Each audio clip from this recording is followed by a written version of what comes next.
একটি বাংলাদেশি গ্রাম 1860 সালের কতই না সুন্দর দৃশ্য। প্রথমে আসি বাংলাদেশি গ্রামের একদল মানুষ নারিকেল থেকে হুক্কা তৈরি করছে। এটা হচ্ছে 1860 সালের সেই। তারপর আসি আজকের মিরপুর 1904 সাল। চকবাজারে সেই 1901 সালের চিত্র আমাদের চোখে কি ভাসে?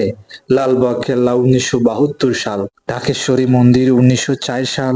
ঢাকা কলেজ 1904 সালের সেই মনোবল চিত্রটি আমাদের হৃদয়ে এখনো ভেসে ওঠে।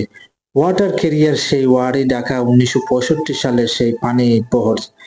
বায়োস্কোপ শো উপভোগ করছে শিশুরা। পুরান ঢাকার 1960 সালের ছবি। ধানমন্ডি রোড নম্বর 2 ঢাকা 1965 সালের ছবি। বিয়েতে আমন্ত্রিত যাত্রী সমেত গ্রামবাস 1965 সালের ছবি।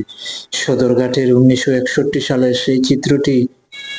বুড়িগঙ্গা নদীর তীর 1880 সালের। রমনা গেটের সেই 1901 সালের ছবি। পীরি মাজার পরি বিবির মাজার 1960 সালের। পুরান পল্টন ঢাকা 1875 সালের।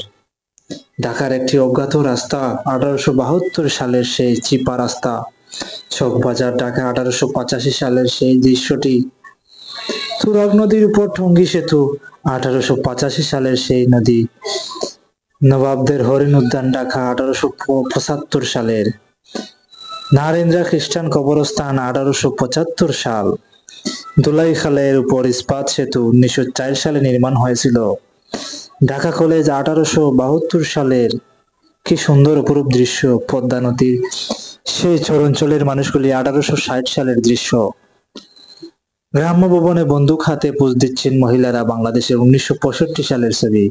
বাংলাদেশের মুক্তিযোদ্ধারা সময়ে একজন মুক্তিযোদ্ধা তার আহত সহযোদ্ধাকে বহন করছেন। এই দুর্লভ ছবি হচ্ছে 1971 সালের। তারপর আসি একজন লোক জাল দিয়ে মাছ ধরছে বাংলাদেশের 1963 সালের ছবি। সব শেষে বলবো আমার দেশ বাংলাদেশ, মা মাটি বাংলাদেশ। আসসালামু আলাইকুম, সবাইকে ধন্যবাদ।